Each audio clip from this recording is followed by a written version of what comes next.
All right, welcome back to the MMA Mafia podcast.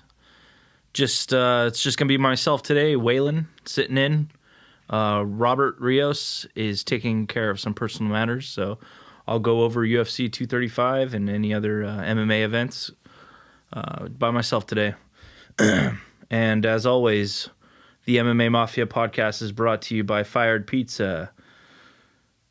Aged and cured with a story to tell. Have them at your next event. Check them out.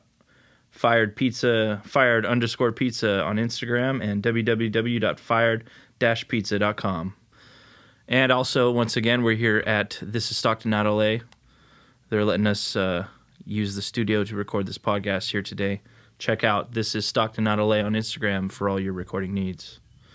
All right, so it is March 1st. We're going to try to have this up by tomorrow before the events tomorrow at UFC 235.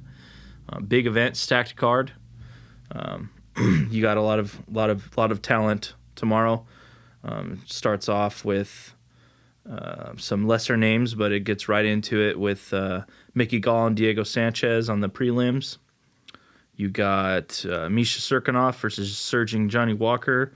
And then you got my pick for fight of the night, Jeremy Stevens versus Zabit Magomedsharipov. How do you say that? Zabit Magomedsharipov. It's really hard to say his name. Excellent fighter, but he has a crazy name. You got Cody Garbrandt trying to get back in the win column in the bantamweight division, going up against Pedro Munoz. Tisha Torres is fighting again against Zhang. On the main card, you got Robbie Lawler going up against Ben Funky Askren. Ben Askren's first fight in the UFC, much anticipated, undefeated fighter. He's been in all the big organizations, but he's never fought in the UFC. So we're going to see how he does with those octagon jitters that Dana White likes to talk about. In the co-main event, we got Tyron Woodley defending his 170-pound welterweight title against surging Kamaru Usman. Very anticipated fight. In the main event, John Jones is back, quick turnaround, trying to defend his belt against Anthony Lionheart Smith, who has been in the fight game a long time, but he's strung together a bunch of really impressive victories. A couple of those wins came over some legends of the sport in Rashad Evans and Shogun, and then he defeated recent title challenger Ozdemir. So very impressive. So we're looking forward to that. I'm going to try to see if I can get with Robert and we can maybe do some live commentary on the MMA Mafia Instagram page. Try to go Instagram live and see if we can give some of our thoughts in real time on actually watching the fight. So if you want to tune into that, check that out on Robert's Instagram live. MMA Mafia page is Instagram. We're going to go do some commentary on that. So let's see. Let's get to some of the events that have been going on. We got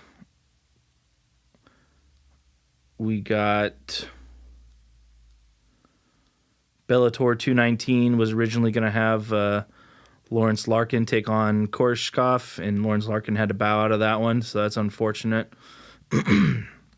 You got Colby Covington crashed the festivities this week in Las Vegas. He went to the open workouts and was heckling Kamaru Usman, saying he's the real champion. He had his MAGA hat on. He had his microphone, giving him a hard time, and then he also was going around the casinos there, and he caught Dana White playing blackjack, and Dana White was caught off guard, caught by surprise, and he tried to ask him, hey, how come I didn't get my title shot? And then Dana White was telling him, no filming. You could tell Dana White was really pissed, really awkward moment, and I don't think that Colby Covington will be fighting in the UFC anytime soon. And he's actually been campaigning for his release because he doesn't think they're being very fair to him. But to the UFC's point, he did turn down a fight late last year. So we'll see what happens with that one. Once again, Jones did test positive. He had some positive drug tests for that picogram that everyone likes to talk about, dating back to his positive drug test right before he fought Gustafsson. And then USADA came out and said that remaining picogram is from when he tested positive the first time, and it's something that because the testing is so strong, and they are able to go a lot deeper than they ever used to before. They're saying that this stuff that's in his system, they'll probably always be able to detect it. So every fight going forward, he's gonna test positive, basically. So, but as long as it's still in that same level and doesn't spike and the levels don't change, they're gonna let him continue to fight.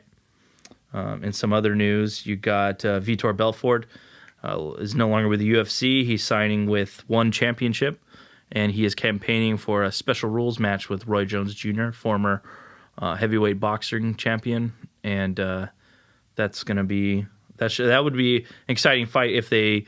I'm sure the special rules, meaning no takedowns, no jiu-jitsu, probably going to be limited amount of kicks, and we'll see if Roy Jones wants to take that fight.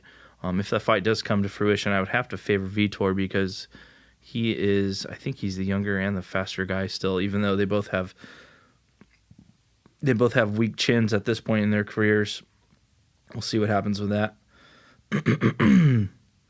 You also have Ben Askren already kind of making some waves. He's criticizing the Reebok deal with the UFC, saying they have terrible pay.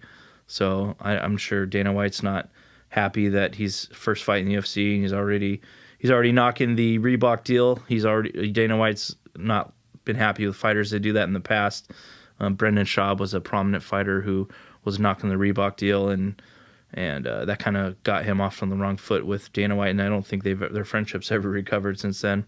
Also in MMA news, you got Paige Van Zandt revealing that she broke her arm again. That's unfortunate because she had a good win over Ostovich, and she wanted to get right back in there and keep going in her new division, but it's another setback, another broken arm. We'll see how long that keeps her out. You got Brian Ortega. He wants to come back this summer, and I think he's hoping that Max Holloway, who's going to end up fighting Dustin Poirier for the interim lightweight title, I think he's hoping that Max Holloway wins that title so that he can step in and fight Jose Aldo for an interim or a vacant featherweight title while Max is the lightweight champion. So I think that's what he's aiming for, but he wants to come back after he kind of got beat down by Max in his last featherweight title defense. So we'll see what happens with that one. And then some sad news today we found out Crow Cop actually, after his victory over Roy Nelson in Bellator, he suffered a stroke, and today he announced on his social media that he is going to have to retire because he can't chance taking any more hits to the head. It's unfortunate because he was I think he's on an 11-fight win streak, and he's another legend of the sport, champion in Pride, had a lot of big UFC victories. He's been fighting a long time. He has the highlight reels, head kick knockouts, so it's unfortunate. He is up there in age. He has taken some brutal losses, but he's been on a winning streak as of late. It is kind of nice to go out with a victory over a strong opponent, and I hope we wish him nothing but the best. So other than that, all the other news just surrounds UFC 235. I was trying to look at the odds. I'm not sure. I'm sure John Jones is heavily favored over Anthony Smith in that main event. I would, if I had to put my life on it, I would put John Jones is probably going to be the winner. I'm the kind of guy, though, when it comes to betting, I do like to put some money on the heavy underdogs because you can win a lot of money and you don't have to put up a whole lot. So you could put up like a $50 to $100. You could probably get a pretty good payday. And Anthony Smith, I just feel like he kind of has nothing to lose. I feel like he is playing with house money, and I feel like all the pressure is on John Jones, where this is probably his most underrated opponent. Where the fans perceive maybe that this should be a really quick, easy win for Jones. I think Smith is gonna come out there with a really smart game plan. My gut is rarely wrong. The 2 times before this that I've had really strong gut instincts was when Nate Diaz took on Conor McGregor the first time. I really felt like Nate was going to box him up. I felt like Conor was going to land some shots, but they weren't going to put Nate away because he's got a great chin. And I felt like Conor was going to get tired and maybe a grappling exchange was going to ensue, and I just felt like I specifically I predicted a second round guillotine, but when we put money on it, I told a buddy of mine to put money on second round submission because that's what the betting website gave us those options. And I was right on that one. I had a really strong gut feeling. I just felt like the fight was going to play out in a way where Nate was going to land some strikes, tire out Conor, and Conor was going to kind of force a grappling exchange and get submitted because there's not many people on the planet that can at 155 that can roll with Nate Diaz when it comes to jiu-jitsu. And so I had a really strong gut feeling on that one and ended up being right. And the second time I had a really strong gut feeling is when Francis Ngannou challenged Stipe Miocic for the heavyweight title. Everyone thought for sure there's no way this fight goes past 2 rounds. There's no way. Someone has to get knocked out, whether it's going to be Stipe or Ngannou. And a lot of people have thought Ngannou was going to be able to get that first round knockout. I just felt like it's weird. I had this weird feeling that it was going to go to at least the 5th round. I remember putting money on it. I don't remember how much it was. I think I put like $60 that it would make it to the 5th round, and I ended up winning $700 on that fight. And I remember thinking back, man, I should have bet money on the decision because a Stipe Miocic decision, I could have won even more, much closer to $1,000. But I just had a feeling that it wasn't something. I didn't feel like Stipe was going to go out like that. I felt like Ngannou has a lot of power, but Stipe was just a crafty veteran at that time, and I kind of imagined it playing out the way it did. And I kind of have, I might be way off, but I kind of have the same feeling with this main event. I feel like something in me feels the same way I felt those last 2 times, that Anthony Smith is going to kind of shock the world in similar fashion to when Chris Weidman knocked out Anderson Silva the first time. I feel like something like that. I just have this intuition that something like that is going to happen. Jones is going to have a point where he feels a little too confident, and maybe he doesn't have his best defense, and Smith's going to land something that's going to hurt Jones. I may be wrong. I mean, Jones could go out there and annihilate Smith, but I feel like Anthony Lionheart Smith, something about him, his demeanor in the leading up to the fight in his interviews, he has something. I hear something in his voice, and he thinks he has. Him and his coaches say there's some holes. I know fighters always say that, but I just felt something in their voices when I heard that they really know what they're talking about. And I have a strong intuition that Anthony Smith's going to get the victory, and we'll see what happens. I hope this goes up on YouTube before the fight airs. Otherwise, I'm going to look like a fool when this gets uploaded after the fight is already over, and I'm going to be saying all this, and then it's going to turn out that Jones annihilated him. But we'll see. We'll see. I might be a genius or I might be an idiot. That's the way it usually works. Tyron Woodley versus Kamaru Usman is kind of like they're kind of polar. They're not polar opposites. They're kind of the same fighter. I feel like Tyron is a lot more polished in the striking game. He's got more knockout power. Kamaru, but they're both very competent wrestlers, collegiate wrestlers, decorated. And I do think Kamaru is Division II, and I think Woodley was Division I. And there's a big difference in collegiate wrestling when it comes to Division I and Division II. But they're the same. They have the same body type. They have the same kind of grapple. They wrestle and they're patient and they don't force anything. They both have knockout power when they need to use it. I feel like Tyron has shown his ability to knock people out is at a higher rate than Kamaru. So we'll see what happens. I'm predicting Tyron Woodley by decision, and I've never seen Kamaru hurt. I think he's only lost 1 fight. And I've never seen him lose a round in the UFC, but I don't think he's on Tyron's level yet. If he ever gets there, I think Tyron's going to win this fight, and I hope that the UFC can come to terms with Colby and appease him and give him. Everyone wanted to see Tyron smash Colby. I don't think maybe there's a couple fans of Colby out there, but my understanding was when I was scoured the message boards and the comments under hype between the potential fight between Colby Covington and Tyron Woodley, most people wanted to see Colby get smashed. I think a lot of people see right through his act and it's kind of WWE-ish. I think he would make a good WWE wrestler, actually. He's like Chael Sonnen, but he takes it to another level, and it just seems really phony. It doesn't seem right like the way it did with Chael. It fit Chael's personality. This seems like Colby's really forcing it, and it doesn't come off smooth. It just comes off clunky, and I don't really dig it. And I do think he really is a Trump supporter, though, and I really hope Tyron smashes him. If I think Tyron's going to win this fight, and I think if he gets a fight with Colby, I think he's going to TKO Colby with some ground and pound, like we haven't seen in a long time. So my pick is Tyron Woodley to win by decision over Kamaru Usman. The fight I'm most excited for is Robbie Lawler and Ben Askren. I was kind of bummed only because that was the only fighter that Ben Askren didn't call out when he came to the UFC. He was calling out everyone else: Darren Till, Tyron Woodley, Kamaru Usman. But he didn't say anything about Robbie. Robbie's kind of like the respectful legend that you don't really go after like that. But it's a good matchup. It's Robbie historically does really well against wrestlers, and Ben Askren is probably the best wrestler we've ever seen, the best pure wrestler we've ever seen in MMA. And that's a guy that hasn't. The only time he's ever maybe lost a round was against.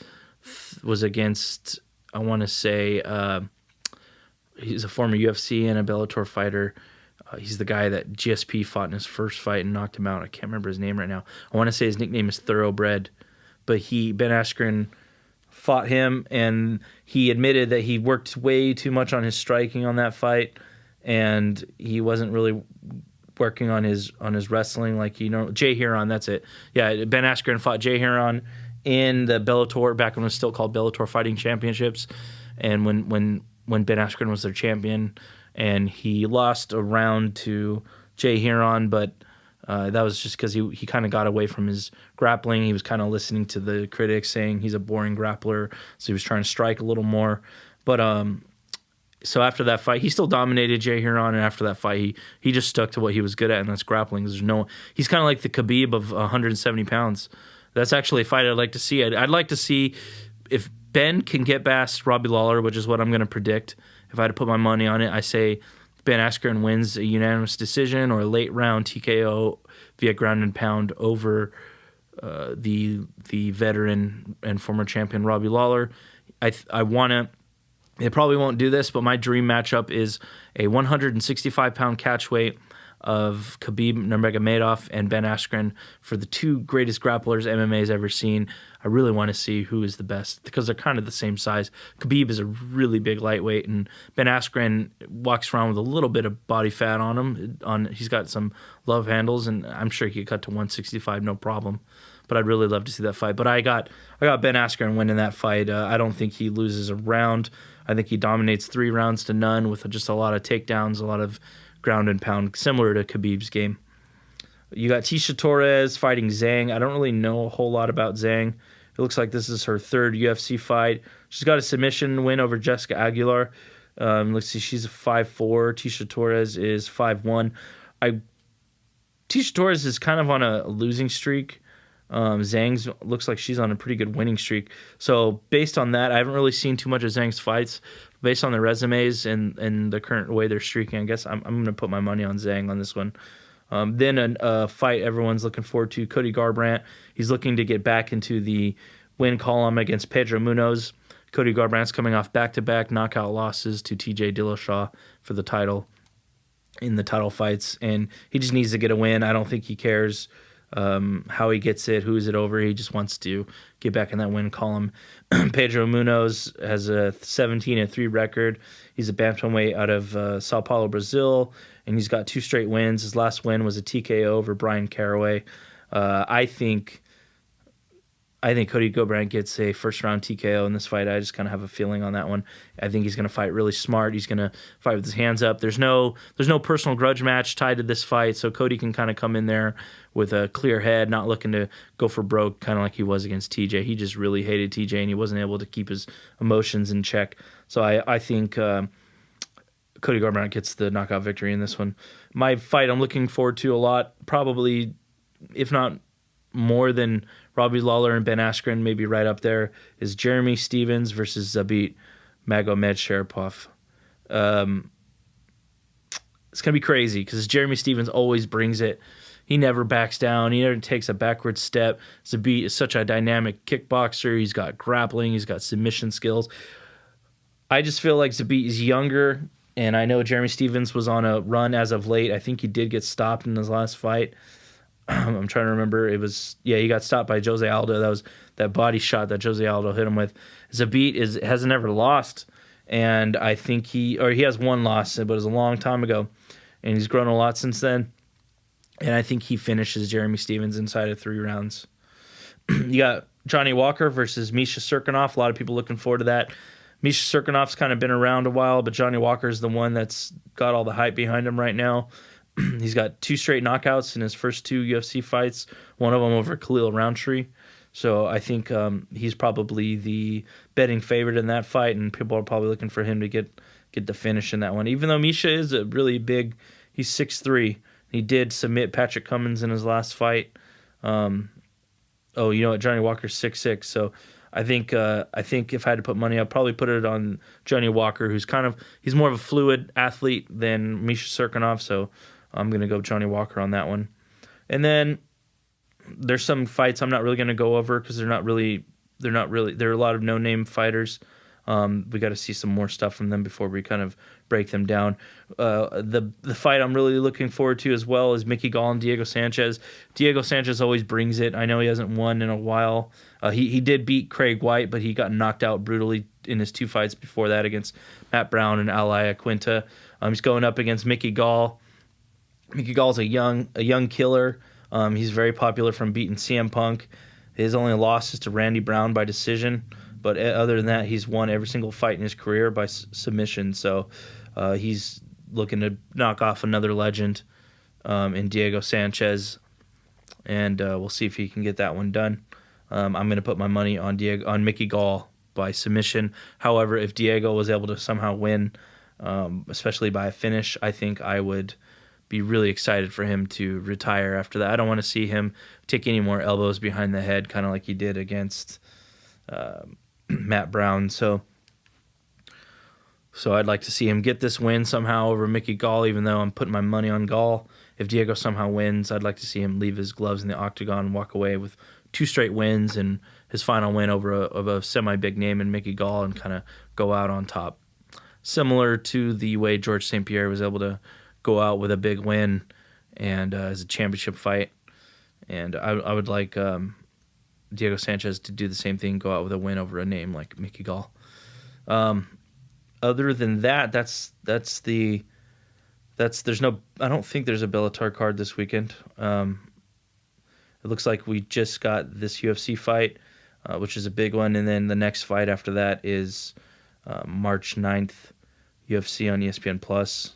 Derek Lewis versus Junior Dos Santos. Hopefully Robert will be back for that one. We can go over that one before that. Other than that, we are going to try to see if me and Robert can get together and do some live commentary. You'll get to see me kind of go crazy. I'm a little subdued here on these podcasts, but when I watch the fights, especially fights I'm really into, I kind of start standing up and shadow boxing like a fool, kind of yelling, and I can't really... people think it's an act. I can't really control myself. It's just kind of how I am. I've never watched the fights with Robert before. We've always talked over social media back and forth, but I'm going to see how he reacts to the fights.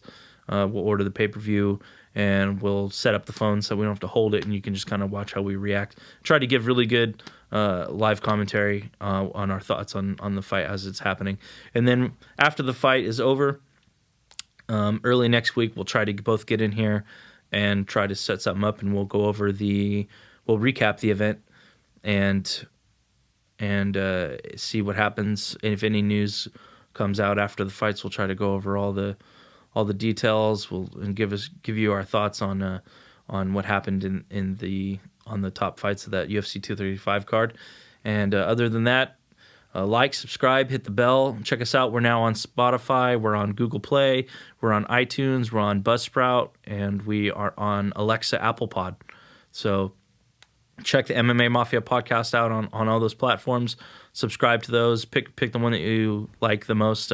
We'll also be up on YouTube as always. You can watch the video version, or you can just check out the audio version as you're driving to work or something, or if you're sitting at your desk. Check us out on either Spotify or iTunes. It's just the MMA podcast. And then also go to our Instagram, search for the MMA Mafia, and follow us on Instagram. We're always putting out little clips here and there, and news updates, and just to keep people up to date on what's going on in the world of MMA. And Also, leave some comments on this video and on our Instagram page, and let us know what you want us to talk about, or if you have any questions you want us to answer, and if you want us to give us any specific thoughts on anything happening in the mixed martial arts realm. Other than that, that is it. Thanks for listening. The MMA Mafia podcast, episode 2, will be up shortly. Check us out.